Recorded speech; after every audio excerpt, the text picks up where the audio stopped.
Hello guys, সন্ধ্যাবেলা আজকে আছে মঠের মধ্যে আর সেই উপলক্ষে আমরা যাবো আর মঠের মধ্যে। আর মঠটা এত সুন্দরভাবে সাজিয়েছে যে বলার মতো না। চলো ব্লগটার সাথে তো আর আজকে এনজয় করো। শর্ট ব্লগ, একটা মিনি ব্লগ হবে। তো আরতি করার জন্য আমি নেমে যাচ্ছি, আমি বিল্ডিং থেকে নেমে যাচ্ছি, একদম ডাইরেক্ট চলে যাবো। আর এদিকে মন্দিরে এসে দেখতে পাচ্ছি যে এত লোক এসেছে, মানে আরতি শুরু হয়ে গেছে, আমরা বুঝতে পারিনি।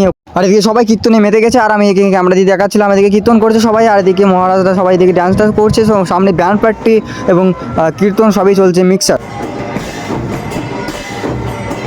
সেই জালে তাহলে আমরাও নেচে যাচ্ছি, আর এইদিকে আমরাও শুরু হয়ে গেছি নাচার জন্য। আর এদিকে সবাই তো নাচ, আর এদিকে আরতি চলছে। আরতির দিকে দেখাচ্ছিলাম যে এদিকে মন্দিরে রয়েছে ঠাকুর রয়েছে, আর আমরা তো এদিকে আর শেষ পর্যন্ত এদিকে এত সুন্দরভাবে ড্যান্স হচ্ছিলো, মানে কি বলার মতো না। শেষ পর্যায়ে আমরা সবাই তো একদম পরিশ্রম করে শেষ হয়ে গেছে। আর এদিকে অরুণ তো ড্যান্স করতে করতে ভাই কি বলা, এখানে মঠটা একে এত সুন্দর সাজিয়েছে, আর এদিকে চারিদিকে এত লোক এসেছে, কারণ এইখানে পাহাড়ি এলাকায় না তুরায় কোনো দিনও মানে এখানে মেলা ঠেলা এখানে হয় না, তার জন্য এখানে অল্প একটু মেলার মধ্যে অনেক লোক আসে।